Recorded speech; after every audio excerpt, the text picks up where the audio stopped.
The Flower Feather Clan should be about ready to hold the new flying trials by now. Let's go check it out!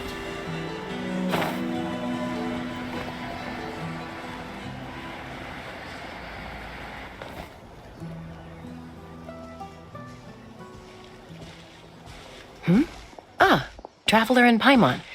You came. Yep, and it looks like we made it just in time! Although, can't say the same for the Cuckoosaurs. Bit of a low turnout, huh? Yeah, you'll see why soon enough. All right, get ready. 3, 2, 1, fly!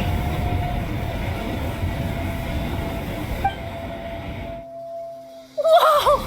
We're really flying! I feel light as a feather. I'm flying without a Cuckoosaur. These phlogiston wings are awesome! What's going on? Paimon can barely believe her eyes. How did they fly all on their own? The merchants we ran into that day were selling a product called phlogiston wings. It's a flying machine worn on the back. To operate it, you just use a handheld trackball that controls the flow of gaseous phlogiston. That's incredible. Yeah, if our tribe, if Natlan mass adopted this technology, it would revolutionize our mobility and responsiveness in times of crisis. Just think of the countless tragedies that could be averted. I feel like I'm dreaming. Did I really just fly on my own without the help of a Cuckoosaur? You'd better believe it. Plus, you just passed a flying trial. Right, Elder Alpa? Elder Alpa? Should this really count as a pass if we did the trial using phlogiston wings? Why not? The scoring rubric is about flying performance. It doesn't specifically say you have to ride a Cuckoosaur, does it? Yeah, maybe, but even Chaska had to ride a Cuckoosaur in a trial, right? And the whole point of the trial is to test both your flying technique and your ability to work with a Saurian companion. Well, if we can fly by ourselves, maybe we don't need to test the ladder anymore. Chaska, Traveler, what are your thoughts on this new invention?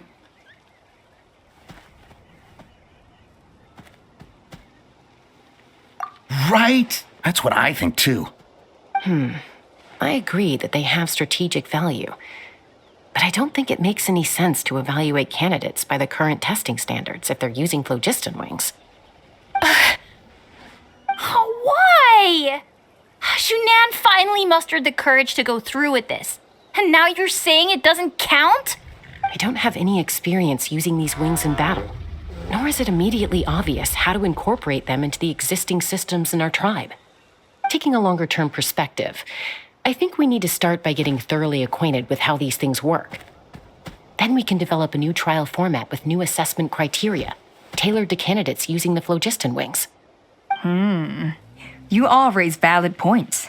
But Chaska, while your proposal sounds perfectly reasonable, it would probably take years to put it into practice. We lost so many people in that war. These phlogiston wings could be exactly what we need to strengthen our forces and boost morale in this trying time. And as for real-world battle experience, there will be plenty of opportunities to gain that. I have high hopes for you, Junon. Huh? Hey, stop staring into space! Say thank you! Oh, thank you. Thank you, Elder Alpa. You have nothing to thank me for. Remember, the way you got your wings back was by relying on yourself. Oh, Elder Alpa! Bad news! Cuckoosaurs are attacking the merchants again! Again? Okay, everyone, stay put while I... Huh? Chaska?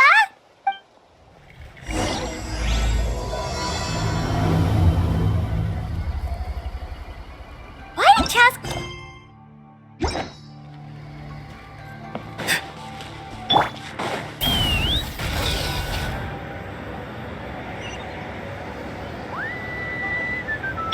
Time to go.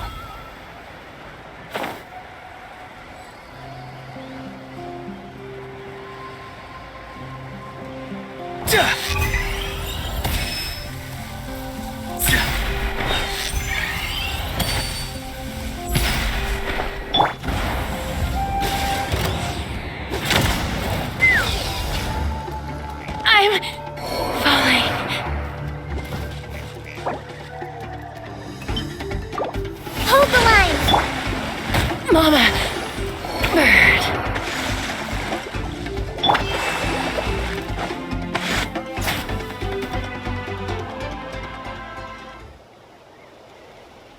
Oh, it's back!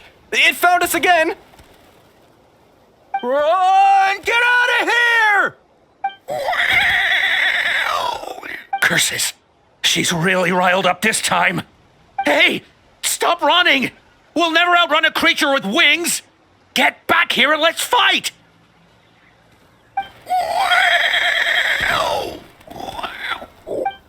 Stop! All of you!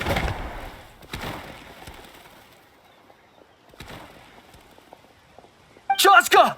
Oh, wonderful! Quick, get rid of that thing!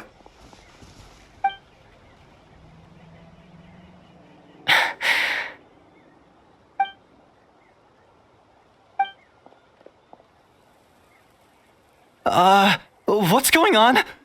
Why isn't she doing anything? So it really is you. Sister. Wait, sister?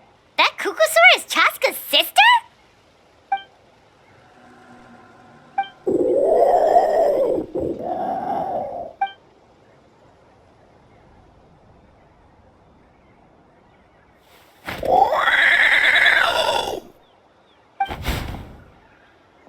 Koya, wait! Is Chaska gonna be okay? Should we go check on her?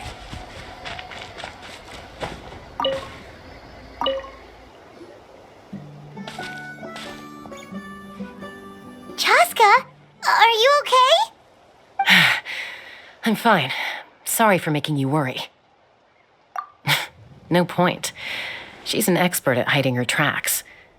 Once she's shaken you off, you'll never catch up to her. At least, I always used to lose to her at hide-and-seek when we were kids. Well, yeah. You know I was raised by Kukusaurs. Anyway, she and I grew up in the nest together. Her name's Koya, and she's my big sister. We played together all the time, chasing each other through treetops or mountaintops. It felt like it would go on that way forever. Until the day I was sent back to live with the humans. Not all Kukusaurs are friendly towards people. Koya, for instance, she's fine with me because we grew up around each other, but she's not fond of other humans. When Mom decided to send me away, Koya strongly protested, and after I left, she became more and more reluctant to interact with humans. Maybe she thinks that humans stole you away from her. It's a possibility, but in any case, we still stayed best friends at first. I had a hard time adjusting to life in the tribe. So whenever something went wrong, I'd run off into the wild and vent to Koya. Ah, so that's what Uncle Cusco was talking about. He said you seemed to prefer hanging out with Saurians to your own kind back then. Yeah, I did. But then, gradually, everything changed. With a new mom and dad, a new tribe, and Koichi, I started getting curious about these humans and made an effort to understand their behavior. The more time I spent with them, the less I spent with Koya. And then, one day, it was Koya's turn to leave the nest. She sought me out and asked if I was willing to leave the tribe and go live in the wilderness with her. As far as I can remember, that was the first time she ever approached a human settlement on purpose. So, how did you answer her? Well, I wouldn't be standing here talking to you if I'd said yes. No, I was torn. On the one hand, I'd already made up my mind to embrace my new family and accept my human identity. But I also knew that Koya wasn't a fan of humans, and I didn't want to disappoint her. She took my hesitation as an answer. She saw it as a personal betrayal, threw a huge fit, and then flew off. We hadn't seen each other since, well, until today. Not for a lack of trying, though. I tried asking Mom where Koya's new nest was so I could talk things out with her. But Koya had already asked Mom not to tell me where she'd moved to. It must be hard for Mom, being stuck between her two daughters. So I didn't press the issue. And I didn't go looking for her. If things carry on like this, I need to make sure I find her before anyone else, even if she doesn't want to see me. For now, let's bring the wounded back to the tribe and see what Mutota and Elder Alba have in mind.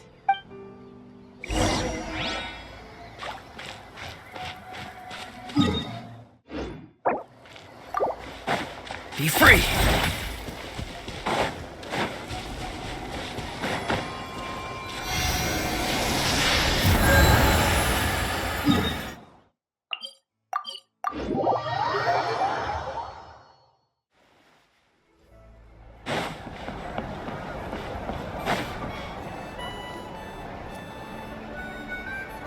So, I hear there's been another Kukasaur attack. Ha! I knew it! They're wild animals, and they can't be trusted. Hey, show a little respect. The Kukasaurs are our partners. Maybe in the flying squad, but they don't give a hoot about the rest of us. Well, now that we have the phlogiston wings, do we even need the Kukasaurs anymore? Are you kidding? How are we supposed to protect our tribe without them? I didn't mean it like that. Huh? Protect our tribe? Or are you just scared that your precious flying squad will lose its prestigious position? You take that back!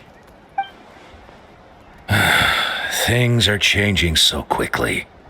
Chaska, there's a conflict emerging there. Aren't you going to nip it in the bud? The whole tribe's talking about this now. Breaking up a single fight won't solve anything. The real source of conflict here is the phlogiston wings, and what happened with Koya. On any other day, people would just brush this attack aside. After all, clashes between wild Kukasaurs and humans are no more common than those between people. But now that the phlogiston wings have entered the equation, it's sparked a debate over whether our tribe needs the Kukasaurs at all.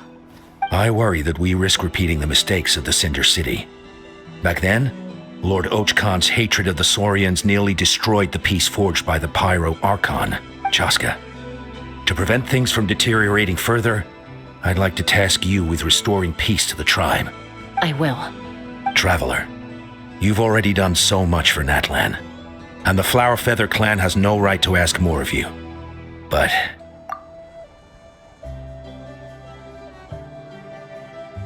thank you. And don't forget about Paimon. Just leave this to us. This whole situation has unfolded so quickly that it's put us on a back foot. To tell the truth, it makes me a little suspicious. You think someone might have orchestrated all this? It's possible. Leave it with me. I'll look into it.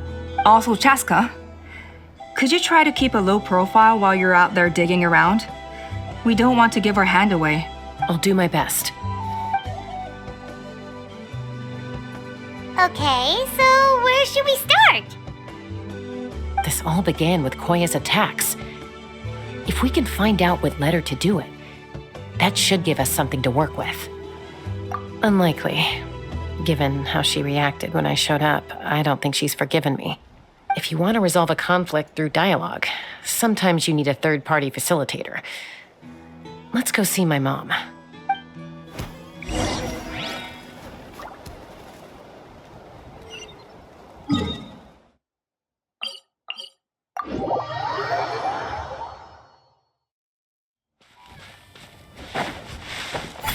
Let's burn this breeze.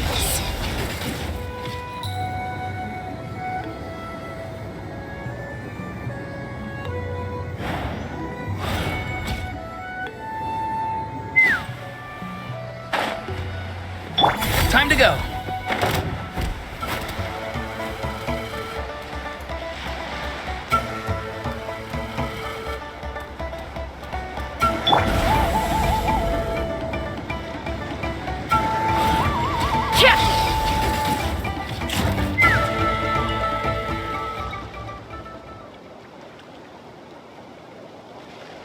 Wow, so this is where you used to live as a child? Mm-hmm. When I was little, we used to do this thing where I'd jump from the top of this tree, and Koya would fly over from the platform and catch me in midair. Or sometimes we'd both fly from the treetop together, and then after some aerial maneuvering, she'd throw me up onto that platform. After we got a bit older, we went to the nearby shores looking for even greater heights. Ah! Stop! You're gonna give Paimon a heart attack! Oh, really? I just thought it made a fun story. What? You too? All right, fine. Let's focus on the matter at hand.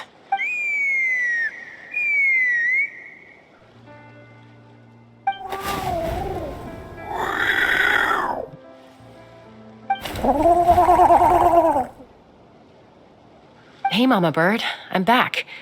My last visit was only a week ago, wasn't it? See? I visit you more than I visit Papa Cusco. I brought a couple of friends with me.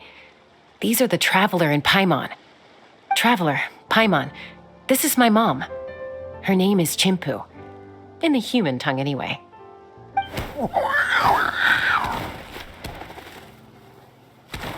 Hi! No, not really. I don't speak it as such, but I can sort of get the gist. Although only with Mom and Koya, since I spent my formative years with them. Even then, it's basically a best guess based on their sounds, body language, and expressions. Seems to work about 9 times out of 10, anyway. As for whether Mom understands me, I can't always tell. But somehow we still manage to communicate. Call it the family bond, I guess.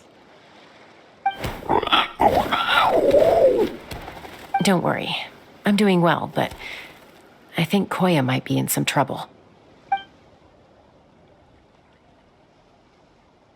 I know she's never been a fan of humans, but she's never deliberately attacked them before either. What's behind this sudden change? Does, Auntie Chimpu know anything? Doesn't look like it. Koya hasn't visited her in a long time. Then, could you please tell me where she's living nowadays? I really need to talk to her. If this animosity between her and the tribe continues, then the next time there's an incident, I don't know if I'll make it there in time.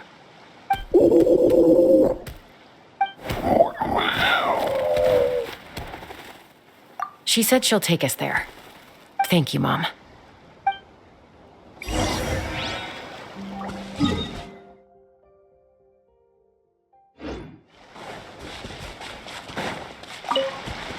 Take me up! Time to go.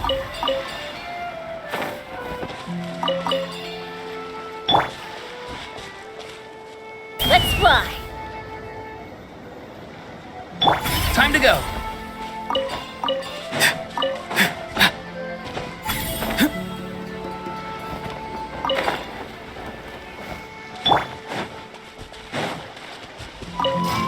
Take me up!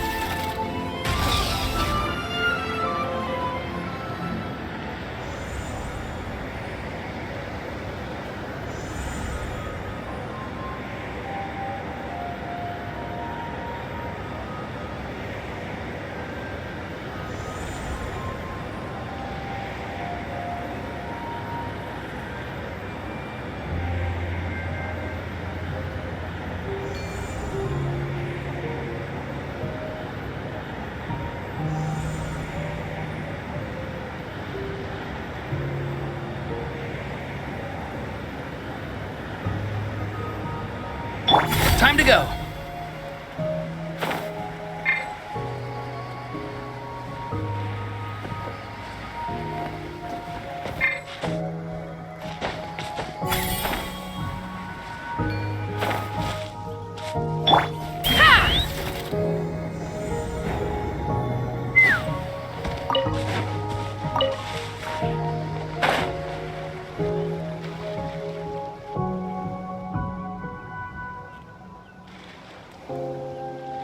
This is a really remote location. Guess she was trying to get as far away from humans as possible.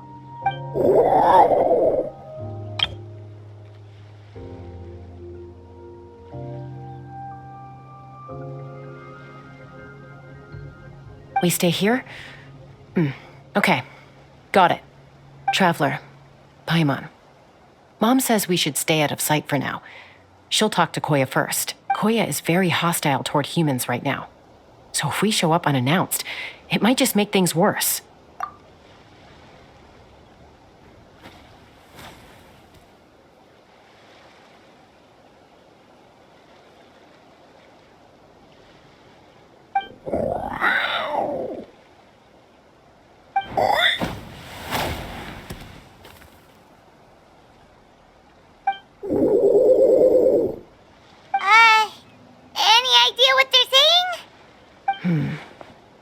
like things are more complicated than I imagined. There's evidence in this area suggesting that Koya might have been the victim of a human attack.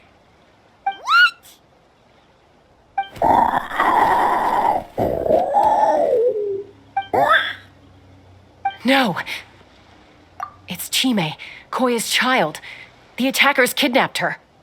They came over the sea, under the cover of night, and they took Chime. What the heck? Who would do such a thing? I searched day and night, and finally found them.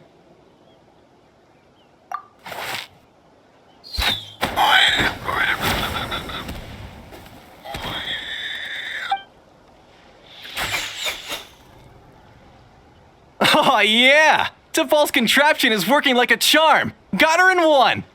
Hey, there's another one! Wait, is that the one that got away last time? Who cares? Just get them all.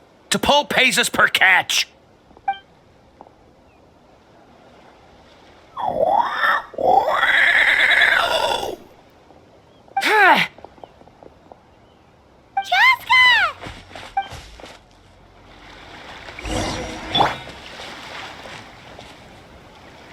Chaska? How'd you get here? Quick, stop her! Don't you even think about running away!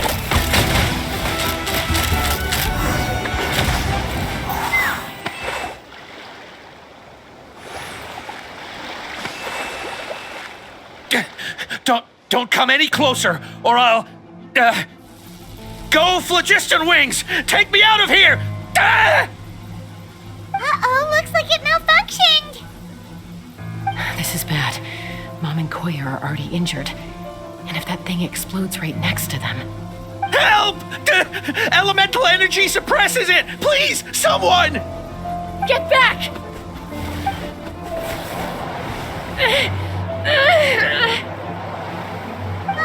It's still going, and it's getting worse. Guess we need a more permanent solution. All right then.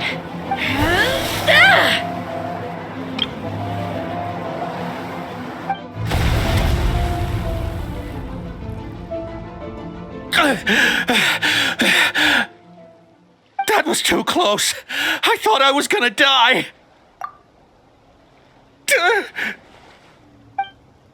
Answer us honestly. Were you the ones who attacked Koya before? I am... No, it was...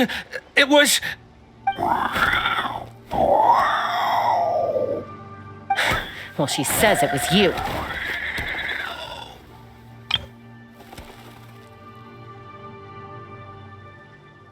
Just tell me, who sent you here? It was T'Pol. He told us to catch all the wild Kukasaurs we can find. And he also said that this Kukasaur has become a thorn in his side, so it needs dealing with urgently. T'Pol? Huh. Sounds familiar. But where from? Well, he tends to send his orders in writing. He pretty much never communicates with us in person. When he does, he wears a mask to hide his face. And whenever we trade Kukasaurs for Phlogiston Wings, we deal with his henchmen. So you didn't even make those wings? All we did was slap some labels on them and transport them over here, to make them look like they're imported. To make it harder to trace their origins. I don't know, honest! Well, that's mighty convenient, huh? What about if I held a gun to your head? Would that change your answer? No need. I'm sorry. I'll tell you everything I know. T'Pol doesn't tell us much, but he always stresses that he wants them alive. So that gives us some clues. This is just a best guess, of course, but we suspect that the gaseous phlogiston stored in the trackballs is drawn directly from the Kukasaurs. What? Easy now. You're still injured. Hey, keep talking. Yes, ma'am. So, the gaseous phlogiston has to be highly refined in order to power the Phlogiston Wings. The slightest imperfection can have disastrous consequences, as you just witnessed. But the Kukasaurs have a natural ability to process gaseous phlogiston. So, if you use them as an intermediary, then... That's enough. So the Kukasaurs you took, where are they now? T'Pol should have them. But no one knows where he's based, apart from him and his henchmen. We've tried looking for it ourselves, even followed them a few times. But we always end up losing track of them. Random thought. Maybe they're hiding up in the sky? T'Pol. T'Pol. I'm sure I've heard that name. Maybe it was... Chaska, Traveler!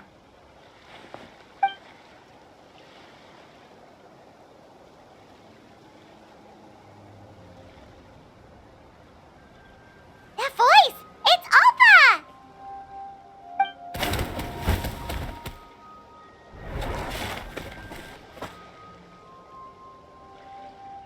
Elder Alba? What brings you all the way out here? Well, I was patrolling nearby when I heard the sound of an explosion. What's going on?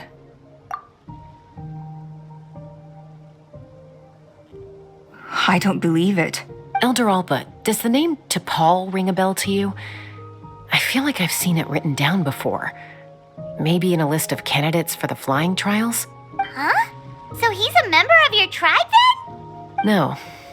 If he was a member of the Flower Feather clan, I'd definitely know him. Now that you mention it, I do remember a young man from outside our tribe who came to participate in our flying trials once. You were away on a mission at the time, which is probably why you don't remember him. He was a craftsman from the Children of Echoes, but he'd always dreamed of soaring the skies, so he wanted to join our flying squad. The Children of Echoes? That's rare. But despite his best efforts, he unfortunately failed to pass the trial and gain the Kukasaur's approval. In the end, he went wingless and returned dejected to the Children of Echoes. Wingless, huh? Maybe he invented the phlogiston wings to get revenge on the Kukasaurs. Perhaps. Or maybe it's simply his way of dealing with his regrets over his past flying endeavors. Either way, it doesn't excuse his abuse of the Kukasaurs. I'm gonna take these guys back and expose the truth to the tribe. It's time for this conflict to end. Easy, Chaska. Remember what I said about keeping a low profile?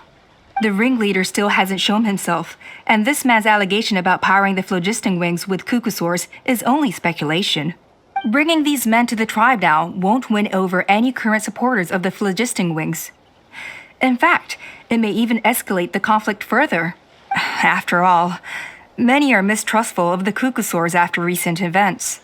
Is that why T'Pol waited until now to try to capture my sister? I don't know.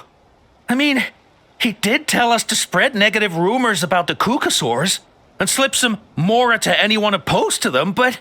But Koya only attacked humans because they stole her child! Nevertheless, we will be hard-pressed to change people's minds while emotions are running high. Unless we have irrefutable evidence. Bravo! My thoughts exactly. In the meantime, leave these men with me.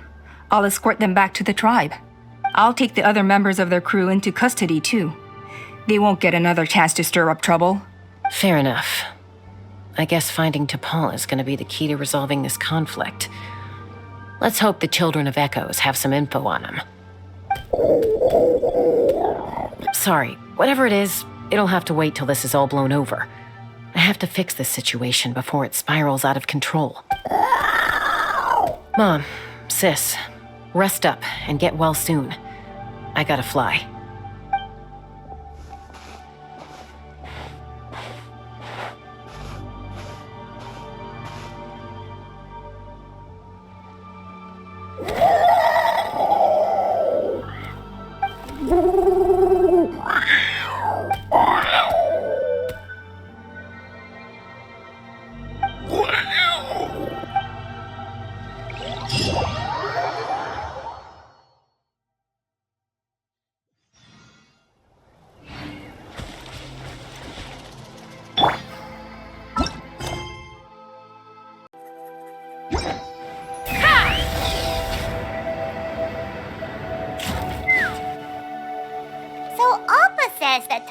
from the Children of Echoes. But how do we track him down? Just ask around until we find him? Let's start by talking to someone we know. It'll be faster that way. At this time and place, I'll bet the easiest person to find is... Wakey, wakey, Shilonen! Oh, it's you. Okay, give me a second.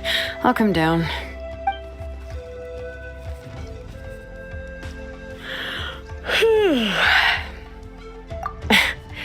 I climb trees to fly further and see farther. I don't usually stop for a nap. Well, we're not all like you. Always full of energy, even after flying around all day. Yeah. So, you've come all this way and interrupted my precious nap time. Might I inquire as to, why? I'm sorry, Shilonen, but it couldn't wait. Does the name T'Pol mean anything to you? He's a craftsman, apparently. Huh. T'Pol. Yeah, that rings a bell. I think that's Puma's child. Nope, I'm afraid you're a few years too late. Why are you looking for him?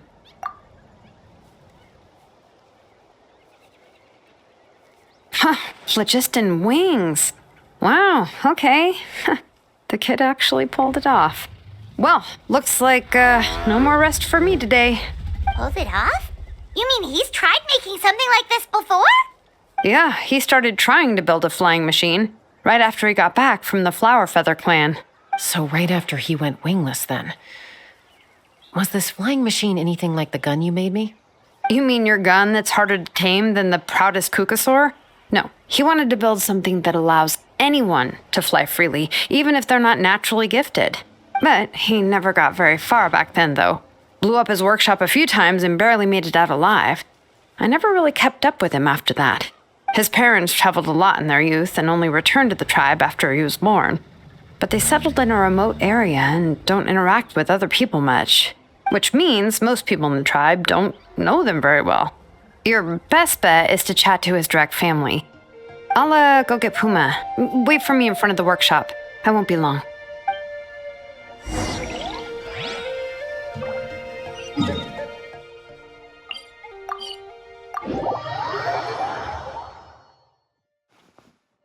Let's fly.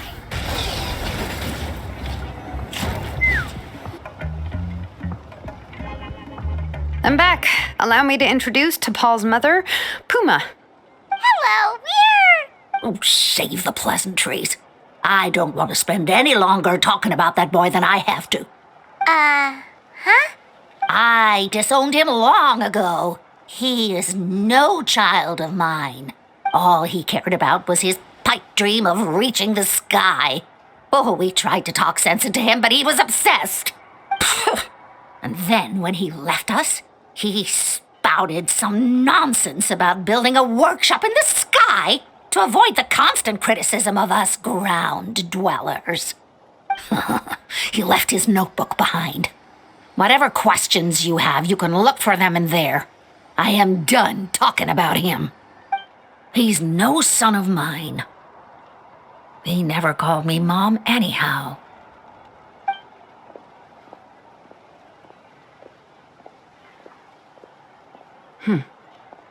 Wow, they've really fallen out.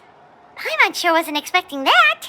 Her husband, T'Pol's father, he passed away recently, and T'Pol didn't even bother to show his face at the funeral.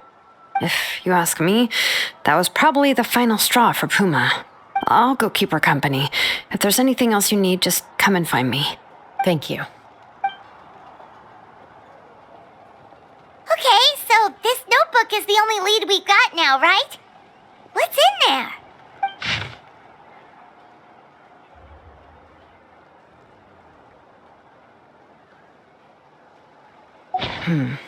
Some early designs for the phlogiston wings, and some theorizing about an airborne workshop, Ochkanatlan, the Cinder City. Looks like that's where he got his technological inspiration from. So, was he serious about the workshop in the sky? But that's such a big project for one person. Do we think he actually pulled it off? Oh, yes. The one from the trial arena that was super high up. That balloon has been there for a while, and everyone's been wondering how it got up there, but what if that's the wrong question? What if it started off even higher up, above the clouds and out of view, and it only descended to its current height due to some kind of malfunction? Part of T'Pol's workshop? Seems likely. If T'Pol's base had been hiding above the clouds this whole time, that would definitely explain why Isidore couldn't find it. I totally called it! But how do we get up there? Chaska, can you even fly that high? By myself? Possibly. But with a passenger, no chance. I doubt even phlogiston wings could take you up that high. At least, not without that relic T'Pol mentioned in his notebook. Yeah, and he's probably holding on to it. We'll have to find another way. Nope. That's way beyond Paimon's altitude. Also, would you really expect Paimon to go up there and take on T'Pol all by herself? Let's not worry. Just because we can't think of a solution doesn't mean no one else can. I'm not the only flying expert in my tribe, you know. Oh, good point. We should go ask Elder Alpa. And Mutoda. He was quite the flying ace back in the day, too. Let's head back and see what they suggest.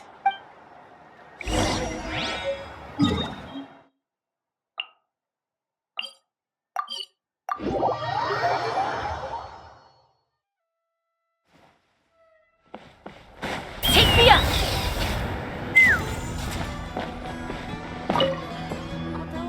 Chaska, you're finally back. Things are getting really tense in the tribe. Have you made any headway with your investigation? Some people even think we arrested the merchants just to support the flying squad and crack down on the phlogiston wings. We found some promising leads, but there's a major obstacle standing between us and the irrefutable evidence we need. A relic from the Cinder City? So Och Khan's still managing to sow discord, even after all these years. An airborne workshop and a hot air balloon above the trial arena. And that's where you're trying to get to now? Neither phlogiston wings nor a Kukusaur can take you that high up. Do you really think that's where T'Pol is hiding? You know what? There might just be a way. Really? Do you still remember those spouts in the arena? When they were all blocked, the gaseous phlogiston was trapped and unable to flow. But now, it's flowing freely. If we were to block them up again... You mean all of them except the one at the very top of the arena? To build up the pressure there? Precisely. With all the gaseous phlogiston flowing through one spout, it would create a high-pressure wind current. And then we just ride it up into the sky! Yes, it has its risks, but with Chaska's abilities, I think she could manage it. It's an extremely risky approach. But I agree that it's feasible. If you want to give it a try, check with Inkanak at the trial grounds. She can explain how to block the spouts. Chaska, if anyone has a hope of seizing this evidence from the high heavens, it is you.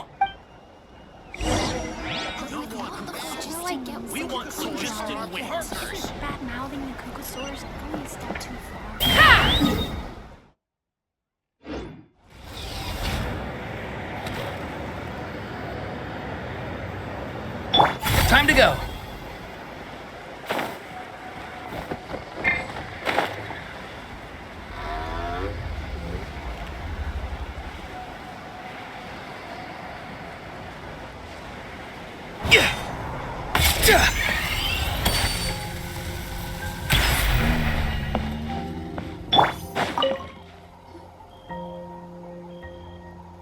Goodness me, that is a very bold idea. Maybe so, but we have to act fast. What's the quickest way for us to block off the spouts? From a technical perspective, I'd have to advise taking some measurements and carefully planning this out first. But I'm guessing that's not what you want to hear. Then we'll have to take the rough and ready approach. See the solid phlogiston over there? Our prior inspections revealed that some kind of stable structure has formed inside, making it highly damage resistant. It's not without its weak points, but unless they're all struck at the same time, the structural integrity won't be threatened. So, what happens if we do strike them all at once? It'll collapse. Okay, I see where you're going with this. Yeah, you got it. As long as you hit all the weak spots at once from the right angle, the solid phlogiston will fall right on top of the spout and block it up. You're right about rough and ready. Sounds like my kind of plan. Take me up!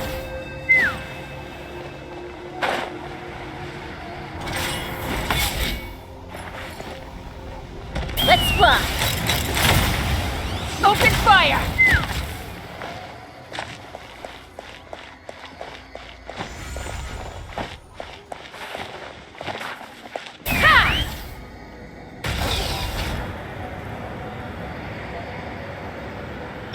Time to go.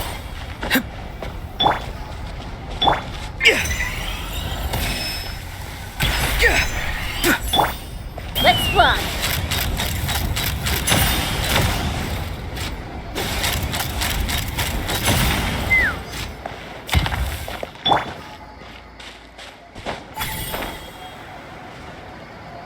Let's burn this breeze. Look! There's a chunk of solid phlogiston right over that spout!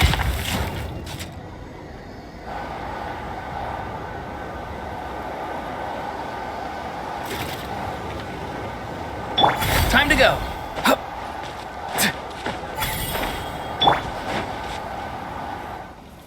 It actually worked! But wait, how are Paimon and the Travelers supposed to get up there? Koya can give you a lift. She's actually been following us this whole time. Wow, Paimon didn't notice at all. Well, probably because she didn't want to get too close to humans. Or maybe just me. But right now, we need her power.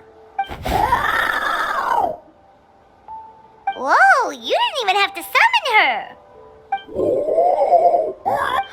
Yes, up there. That's probably where Chime is. All right, let's go have a little talk with this T'Pol.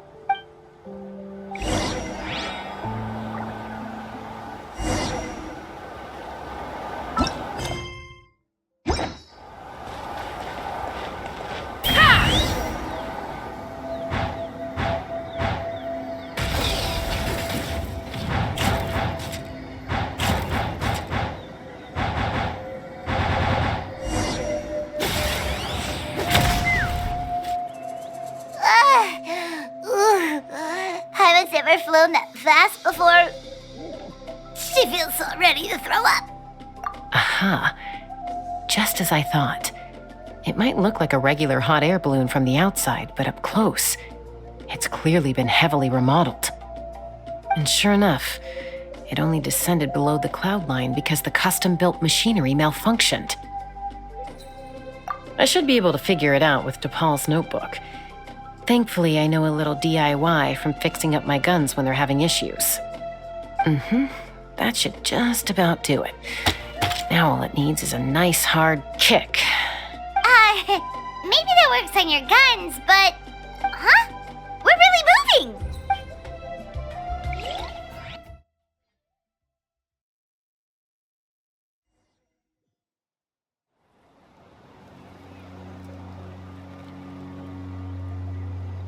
Here it is!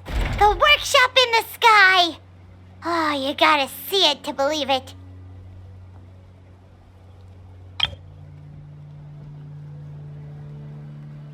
Makes you wonder why T'Pol even bothers with phlogiston wings when he has tech like this. Well, according to the notebook, the platform beneath us runs on components from the Cinder City. Those can't be mass-produced. Also, I have some doubts about its mobility after seeing how it moved just now.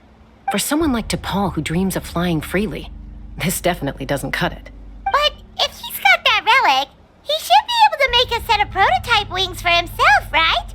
Why bother making a whole flying workshop so he can mass produce them? But this doesn't add up. If he's already achieved the power of flight, then he must have bigger dreams we don't know about. But what?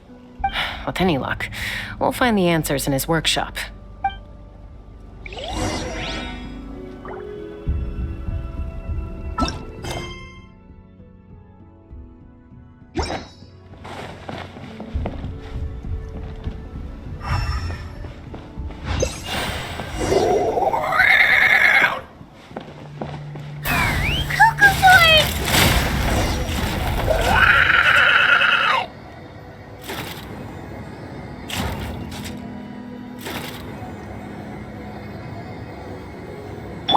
time to go.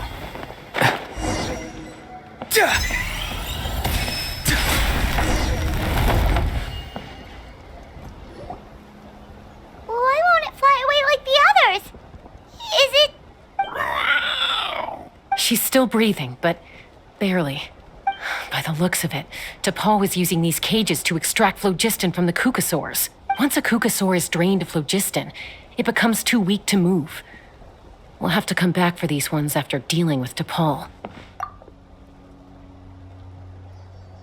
Let me see. Looks like a record of his phlogiston research. Log number 330. With the support of... I was finally able to launch the airborne workshop. Even though it relies on the relic for 80% of its power supply, I've at least taken the first step. Log number 348. Research on the relic is progressing well. I should be able to replicate the technology and scale up production very soon. Has proposed a name for this groundbreaking invention: the phlogiston wings. I think I'm getting close. Soon I will achieve my dreams. Log number 377. Encountered some issues with the new smaller model phlogiston wings.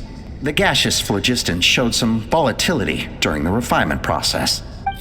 Thinks we should proceed at a more cautious pace with the refinement experiments.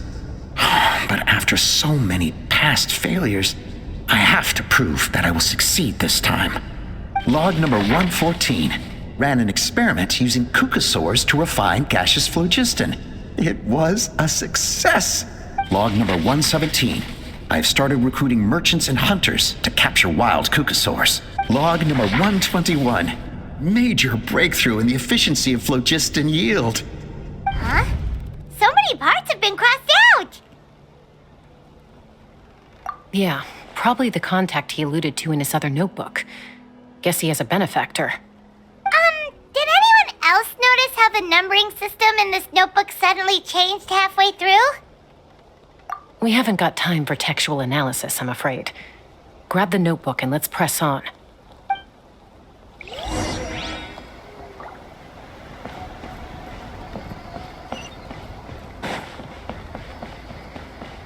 Huh.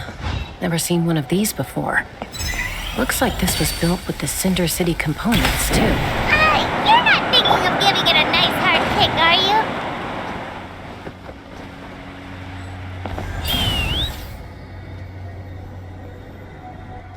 Whoa! What's that mechanism doing? It's asking for a nice hard kick where it hurts. Aim for the weak spot.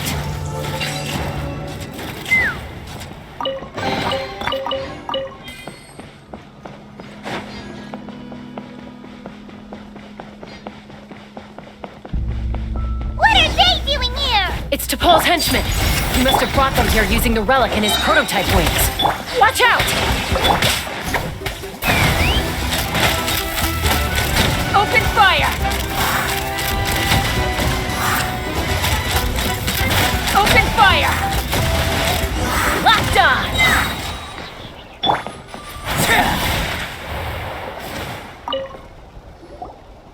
Hey, look here! More of T'Pol's notes!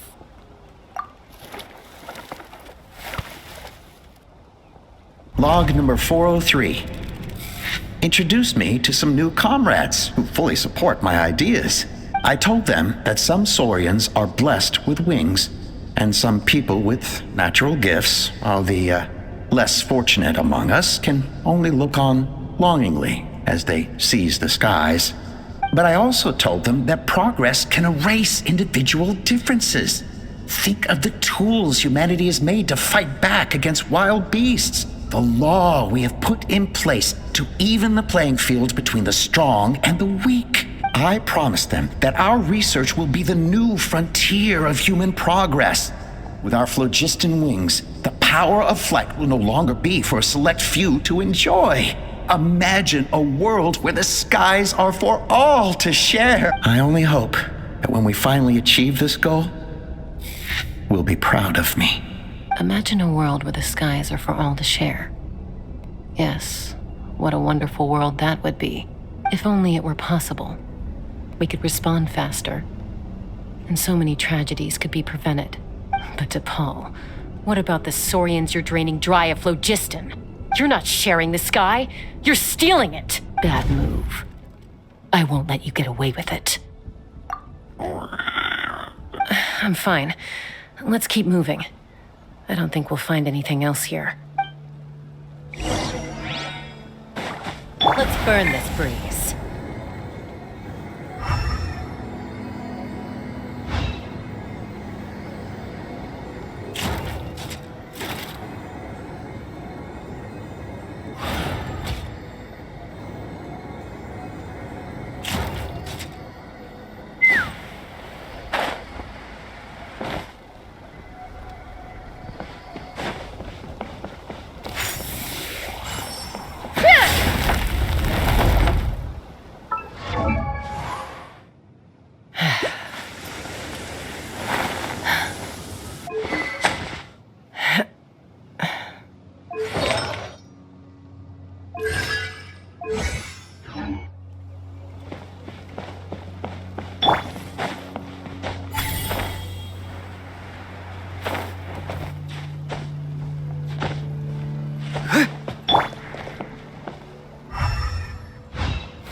Open fire!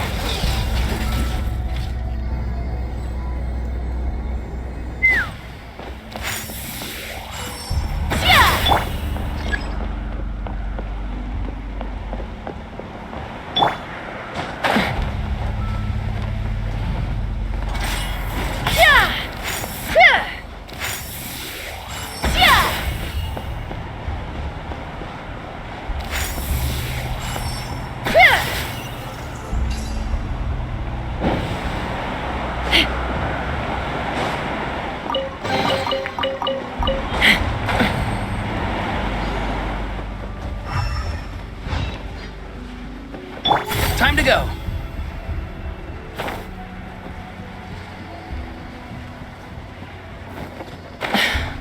I can't believe he captured so many Kukasaurs.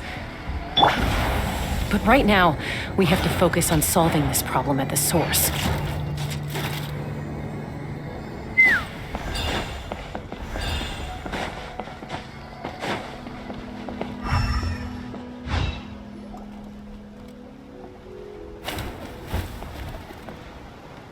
Looks like we've reached the center of the workshop. And still no sign of Koya's baby. Let's search this area for now. If we still can't find Chime, we'll double back.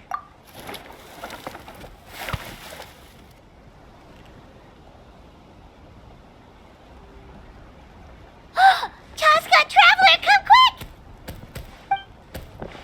What is it? Did you find Chime? Not yet, but look! It's another one of T'Pol's notebooks! All right.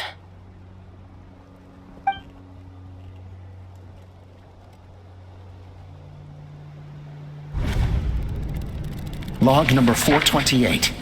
We decided to restart the experiments on phlogiston refinement, but without telling. This is the final obstacle to the success of the Phlogiston Wings project. We cannot fall at the last hurdle. Log number 436. Earlier today, suggested using Kukasaurs as an intermediary to extract refined phlogiston. It's certainly feasible, but anyway, as long as our secret experiment succeeds, I'm sure won't bring it up again. Log number 443. We will conduct the experiment tomorrow. But birthday is coming up, so hopefully we'll have a birthday surprise for her. Log number 444. Huh? Why is this log empty? I guess whoever wrote down the log number was prevented from recording the results.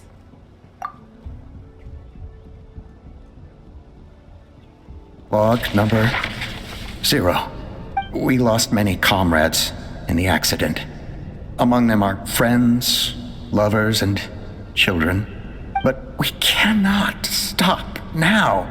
We will keep their legacy alive and carry their dreams forward. As of today, we are scrapping the artificial refinement method.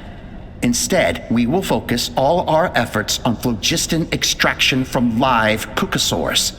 They are arrogant beasts whose existence in the wild serves no one but themselves.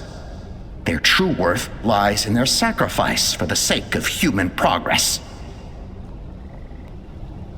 To facilitate our operations, we will gradually move the airborne workshop closer to the Flower Feather clan, even as we continue to expand it. All this we do to create a world where the skies are for all of humanity to share.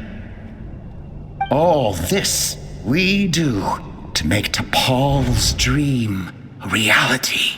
Given the way this is written, not to mention the fact that the numbering has started over from 0, it kind of sounds like this is someone new. Does that mean that T'Pol's already... There's also a letter tucked in the end of the notebook. It's from Puma.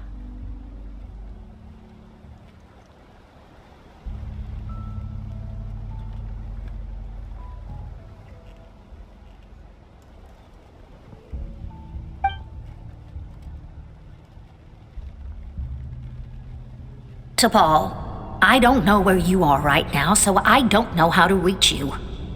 My best bet is to send this letter to the Flower Feather clan. Your father is gravely ill. Oh, I know we've had our differences in the past, but he is still your father. Won't you come and visit him? Please. I know you never liked him and cared even less for me. All you ever yearned for is the sky. And your birth mother. But we'll still be waiting here for you if you do come back. This may be the last chance you'll get to see your father. So Puma's not T'Pol's real mom? Huh. Well, she did say he never called her mom, but Paimon assumed she was just venting. We know that T'Pol's father passed away quite recently, and this letter looks recent. By contrast, the writing in this notebook is old and faded. It looks like the real reason T'Pol didn't attend his father's funeral is because he'd long since passed away himself.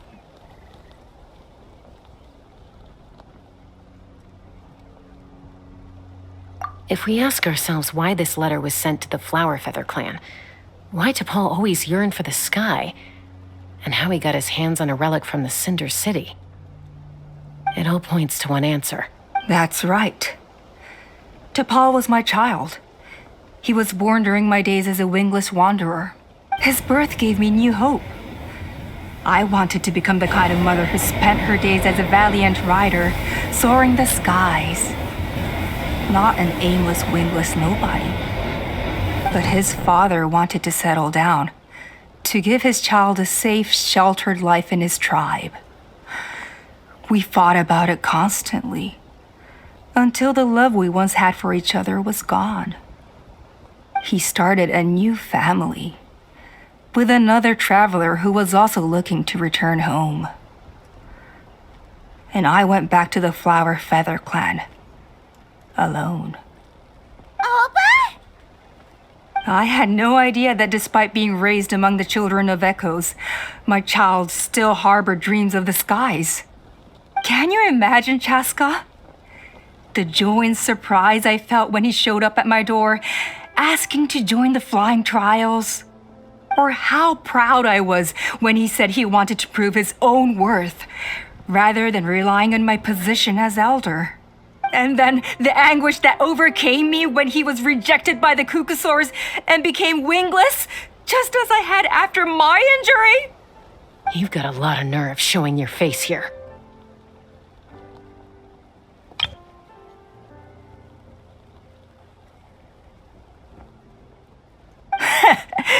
Don't take this the wrong way, Chaska. I'm not here for a fight.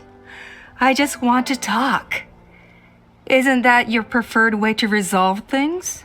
I trust you've learned of T'Pol's wish on your way here.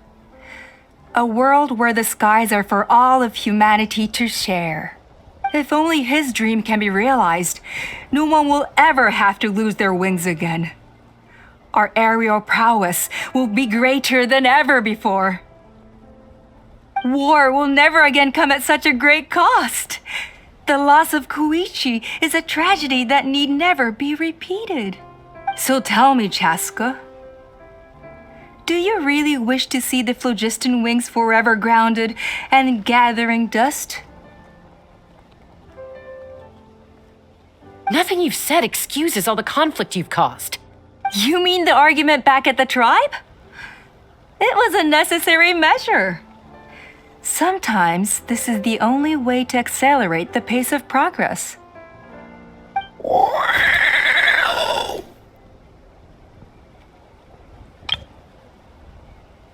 Is a mother harming her children when she coaxes them into swallowing a bitter pill? Of course not. It is a brief moment of suffering for the greater good, and the child would come to understand this in due course. The phlogiston wings are that bitter pill. We will never progress as a tribe if we cling to the scraps the Kukusaurs offer us. Once the people have embraced the phlogiston wings, they will never look back, even if they learn how the refined phlogiston is sourced. They will convince themselves that the sacrifice of a few Kukusaurs is a small price to pay for our dominion over the skies. But this I had not anticipated. Your plan was hardly foolproof. Yet, it can still be salvaged. Chaska, traveler, you are the hope of humanity. I'm sure you have your doubts about my methods, but know that my love for humanity and for Natlan is genuine. You know me, Chaska. And you know that I've always treated everyone in the Flower Feather clan as my own children, as fellow humans. Surely you can understand my perspective. Hey, quit the quips! This is serious! Ulpa, Natlan doesn't belong to humans alone. And truthfully, neither do I. How many times has the Abyss invaded Natlan now? And yet despite how much stronger it is than us, Natlan still stands as a nation of humans and saurians.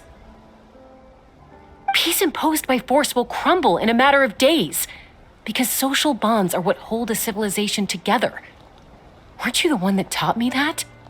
And yet you would break the bond we share with our saurian companions to take more power for ourselves? That's as stupid as hacking your own arm off to use it as a club. They are wild beasts, driven purely by instinct. How could they possibly understand human social bonds? How did someone like her ever become a writer? Ha! You overestimate them. They bow to the strong and shun the weak. That's all there is to it. They never gave Tepal a second glance when he was at his lowest, nor me when I returned injured from the Cinder City. It's all about survival of the fittest for them. Plain and simple. They obeyed me once I proved myself stronger than them, but the moment it serves them better, they'll abandon me in a heartbeat. You're wrong, Ulpa. They only reject the wingless because they don't want to fly anyone to their death.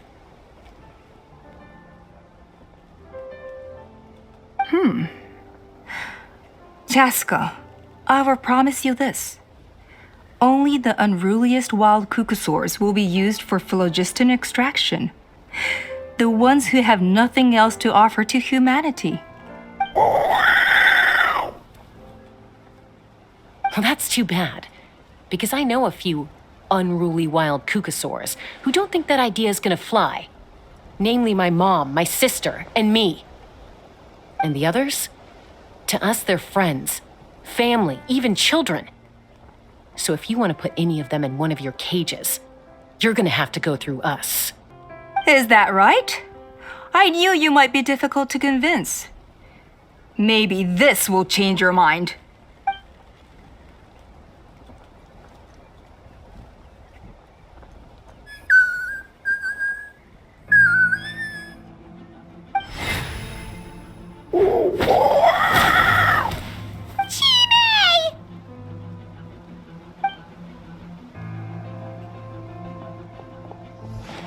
Alpa! Careful! Don't make any rash decisions. Unless you want to see her suffer. Oh no, that's one of the extraction kits. I told my subordinates to take control of the tribe while I was away. Luckily for them, our strongest warrior and our most powerful ally aren't there to stop it. Take control? What are you planning to do with Mutota and his supporters? Merely accelerate their inevitable downfall. They cannot stand in the way of progress forever. It is not the move I wish to make, but I'm afraid you and your friends force my hand. And since you insist on imposing me too, I have no choice but to keep you here until the dust has settled. So that's what you meant by I just want to talk. You never intended to negotiate. You just wanted to stall us. No, Chaska. I genuinely hoped I could win you over. You are the strongest warriors we have. Put down your weapons, and I promise you that no harm will come to this young Saurian. I just need you to stay here for the next couple of weeks or so, while my people consolidate their power. Then, I will give her back to you, and you'll be free to leave. As long as the majority supports our vision, even the Pyro Archon cannot meddle in our internal affairs. Your vision is deranged, and the Flower Feather Clan will never support it. You sure about that? Then wait here and see. Time will tell. What do we do? Even if the whole tribe fights back, Mutota's in grave danger. Stop delaying the inevitable! Drop your weapons and get into the cages, now! She's still holding Chime hostage. Is there really no other way?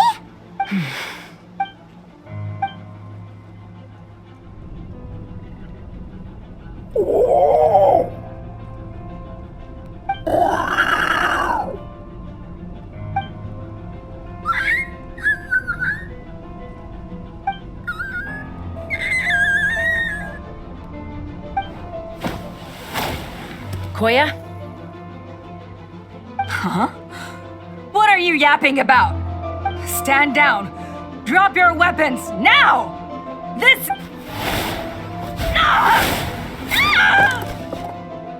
No! The relic!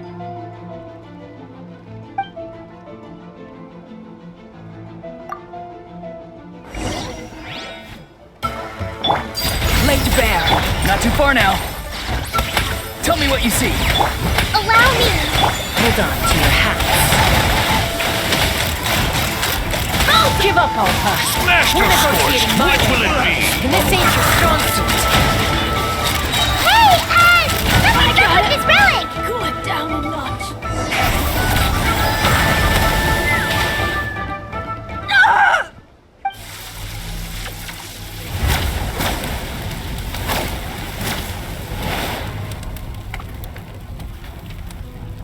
No, what is she doing? She'll bring us all down with her.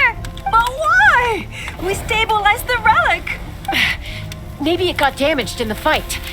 If we don't think of something fast, this whole workshop is gonna fall apart. No. They're directly beneath us. My beloved tribe!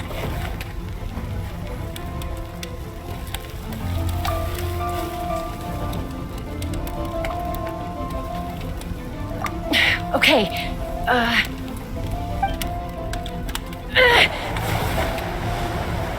it's too powerful.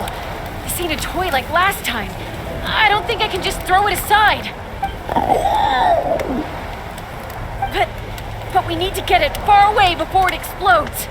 Then the tribe will be safe, and so will this workshop. Koya, remember when we were kids? Come on, let's take this thing high up into the sky. Don't worry, I know I can get rid of it before it explodes. We're talking some surface wounds at most. All I need is for you to catch me at the end, just like old times.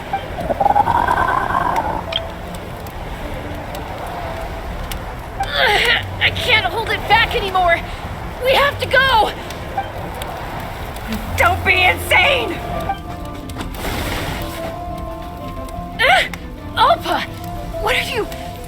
You're a fool, Chaska! Chaska! Why would you choose such a risky solution? We cannot entrust the safety of our tribe to this wild Saurian! I'm the fool. You really think you can stand a better chance than me?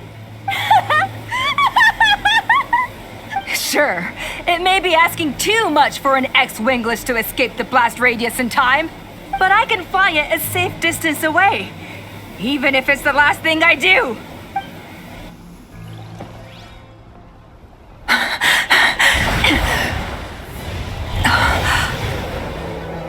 Here, these should be high enough to save the clan. What? You don't get to die a hero today.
Are you hurt? Let me take a look at you. What do you mean, I'm fine? Didn't I tell you to catch me on your back? Why did you try to shield me from the blast? Accident? Yeah, right. Seriously, you're as stubborn as ever. Chaska! Koya! How are things looking here?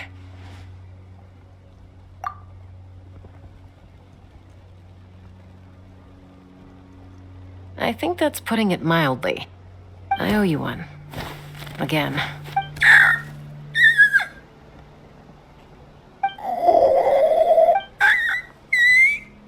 Oh, but be honest. Do you still think Kukasaurs can't form bonds? Mom, I'll figure out the refinement problem. I'll find a way. You don't need to worry about it. I just need some more time. That's all I ask. Please just trust me. Just the...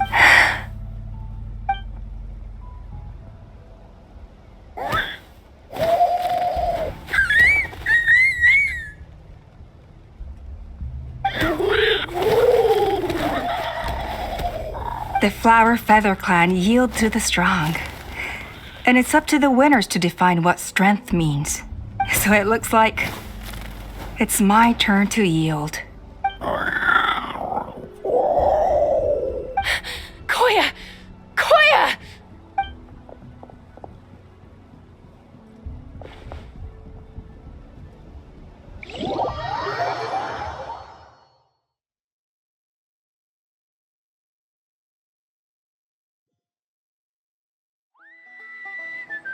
So, you're absolutely sure it's not because of the explosion? Yes, for the 10,000th time, I'm sure. The blast barely touched her. The reason she fainted was old injuries playing up, compounded by overexertion in recent days. The moment she finally relaxed, all the built-up stress finally caught up with her. And no wonder. Honestly, she's just like you. Anyway, now you know how we feel when you go off risking life and limb. Your mother and I would both appreciate it if you lived less dangerously. You know she wrote to me from the Masters of the Night Wind, just to scold me for not doing enough to keep an eye on you.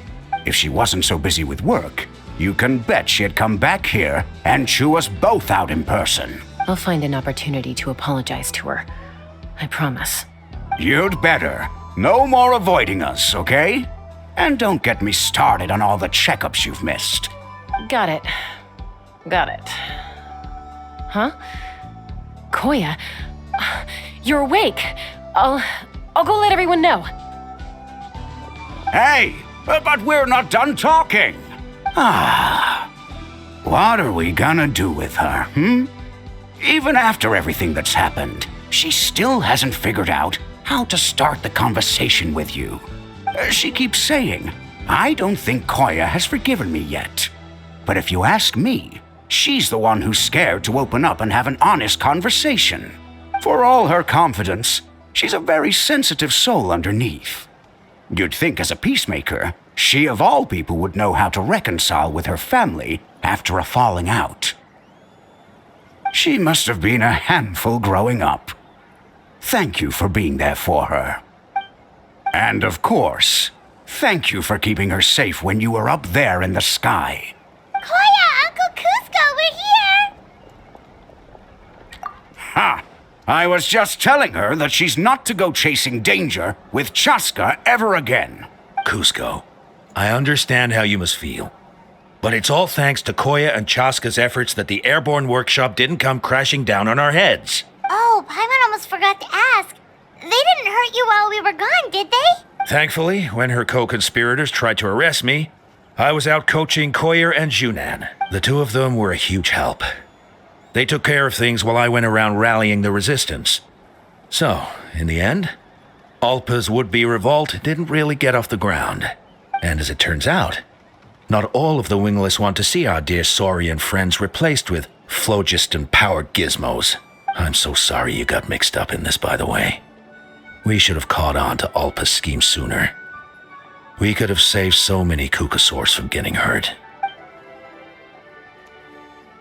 Most of the airborne workshop has now been dismantled.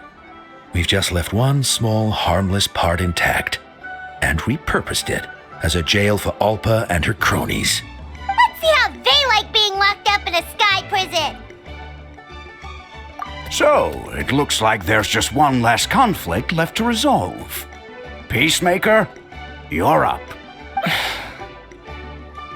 I said I had to wait until things had blown over, didn't I? And now they have. But I still have no idea what to say. Koya, I just want to say, I'm sorry for how things went down back then.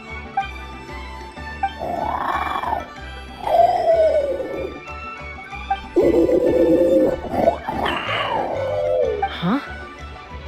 Does this mean you're not mad at me anymore? There's that family likeness coming through again. But that day, when we ran into each other. Huh? So then, when did you finally make your peace with it?